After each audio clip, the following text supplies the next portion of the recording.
இருக்கிற 4 முடியாவது காப்பாற்றி ஆகணும்னு சொல்லிட்டு இன்றைக்கி முடிவாக வீட்டிலே ஹோம்மேட் ஹேர் ஆயில் ரெடி பண்ணணும் அப்படின்னு சொல்லிட்டு வீட்டில் உள்ள இலையெல்லாம் பறிக்க வந்துட்டேன். இதில் செம்பருத்தி பூ, செம்பருத்தி இலை, அதுக்கப்புறம் மருதாணி இலை இதெல்லாம் தான். இதில் நீங்கள் கத்தாழை நிறைய இலை கூட சேர்க்கலாம். என்கிட்ட இன்றைக்கி இதுதான் இருந்தது.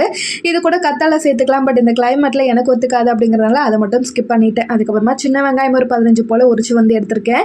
ஒரு 2 ஸ்பூன் அளவுக்கு வெந்தயம், அதுக்கப்புறமா கருவேப்பிலை இதெல்லாம் தான். இது கூட வெட்டி வேர்லாம் போடலாம். பட் இன்றைக்கி இதோட தான் முடிச்சுக்கிட்டேன்.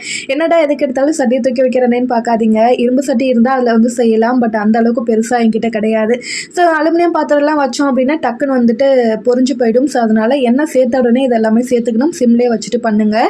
இது அப்படியே வந்துட்டு ஒரு 15 நிமிஷம் சிம்லேயே வந்து வச்சிடணும். மூடிலாம் போட்டு வச்சிடாதீங்க. நான் தெரியாதமா லாஸ்ட்டாக மூடி போட்டு வச்சுட்டேன். ஈரத்தண்ணியெல்லாம் ஊற்றி அதுக்கப்புறம் பொரிய ஆரம்பிச்சிருச்சு. அதனால் மூடி வந்து ஆறுனதுக்கப்புறமா மூடி போட்டு வச்சுக்கோங்க. ஒரு 24 மணி நேரம் எப்படி இதிலே ஊறினதுக்கப்புறமா எடுத்து பாருங்கள். சூப்பராக ஹேர் ஆயில் ரெடி ஆகிடும். உங்களோட ஹேர் ஃபால் கண்டிப்பாக கண்ட்ரோல் ஆகும். கண்டிப்பாக ட்ரை பண்ணி பாருங்கள்.